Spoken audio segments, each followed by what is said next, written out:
आमच्याकरता त्या सुमतीताई नव्हत्या, सुमती आत्या होत्या. आणि म्हणजे लहानपणी तर आम्हाला कोणी विचारलं की तुमच्या आत्या कोण, तर आमच्या आत्यांच्या ऐवजी सुमती आत्यांचंच नाव आम्ही सांगू, इतकी त्यांच्याशी बाबांचं तर नातं होतं, आमचंही नातं होतं. कारण लहानपणी सातत्याने घरी जाणं येणं, त्यामुळे आम्हाला आमच्या आत्या म्हणून त्याच जास्ती माहिती होत्या. आणि इतका प्रेमळ स्वभाव हा त्यांचा होता. खरं तर जनसंघाच्या आणि भारतीय जनता पक्षाच्या वाटचालीमध्ये नागपूरमध्ये आणि विदर्भामध्ये, महाराष्ट्रामध्ये ज्या लोकांचं नाव आपण दीपस्तंभासारखं घेऊ शकतो, त्यातला एक दीपस्तंभ म्हणजे सुमतीबाई सुकळीकर होते. ज्या कालखंडामध्ये प्रचंड विरोध आपल्या विचाराला होता,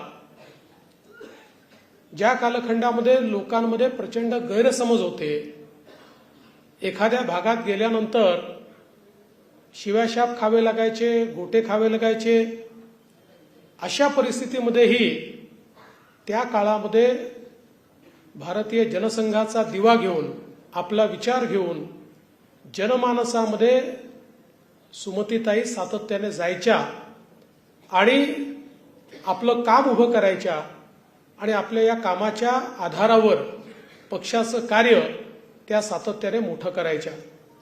आणि समोर बसलेले जे आपले सगळे सत्कार मूर्ती आहेत आणि विशेषतः त्याच्यामधली जी मातृशक्ती आहे, नेहमीच सगळे लोक असं सांगतात की भारतीय जनसंघाची खरी ताकद जर काही असेल तर त्या भारतीय जनसंघातली मातृशक्ती होती की ज्यांनी अत्यंत खंबीरपणे हा जनसंघ त्या काळामध्ये उभा केला. आणि महाराष्ट्रामध्ये तर लोक असं म्हणायचे त्या काळात की पुरुषांपेक्षा भारतीय जनसंघ हा महिलांनी उभा केलेला भारतीय जनसंघ आहे.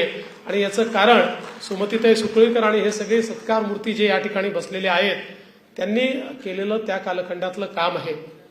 4 वेळा निवडणूक त्या लढल्या, अशा कालखंडामध्ये लढल्या की कधी निवडून येण्याचा काही संबंधच नव्हता. पण तरी देखील पक्ष मोठा झाला पाहिजे आणि आपल्या पक्षाचा दिवा हा घरोघरी पोचला पाहिजे, आणि म्हणून 4ही निवडणुका त्या लढल्या. 3ऱ्या निवडणुकीत तर अगदी जवळ पोचून 3-4 हजार मतांनी त्या हारल्या. त्या निवडणूक हारल्या तरी मनाने कधी हारल्या नाहीत. प्रत्येक निवडणुकीनंतर तेवढ्याच ताकदीनं पुन्हा मैदानात उतरायचं आणि जनतेची सेवा करायची, हे कार्य त्यांचं असायचं. आणि ज्याचा उल्लेख झाला की केवळ निवडणूक लढणं नाही तर सातत्याने कार्यरत राहायचं, संघर्ष करायचा, आंदोलनं करायची. अगदी पाण्याचं आंदोलन असेल, अजून कुठलं राष्ट्रीय आंदोलन असेल, प्रत्येक आंदोलनामध्ये सक्रियतेने सहभागी व्हायचं, संघर्ष करायचा, वेळप्रसंगी पोलिसांशी संघर्ष करायचा. त्यामुळे एक मोठं संघर्षशील नेतृत्व म्हणून त्यांच्याकडे पाहिलं जायचं. नेता म्हणून त्या जशा कणखर होत्या तशाच एक ताई म्हणून, एक आई म्हणून त्यांना जे सगळे कार्यकर्ते सोबतचे होते ते त्यांच्याकडे त्याच नजरेने पाहायचे. म्हणजे सगळ्या कार्यकर्त्यांना सगळा संघर्ष झाल्यानंतर रात्री किती उशीर झाला तरी जेवण बनवून त्यांना जेवू घातल्याशिवाय परत पाठवायचं नाही, अशा प्रकारची ही आई होती, अशा प्रकारची ताई होती. आणि म्हणूनच एक भारतीय जनसंघाचं कुटुंब, भारतीय जनता पार्टीचं कुटुंब हे ताईंनी खऱ्या अर्थानं उभं केलं.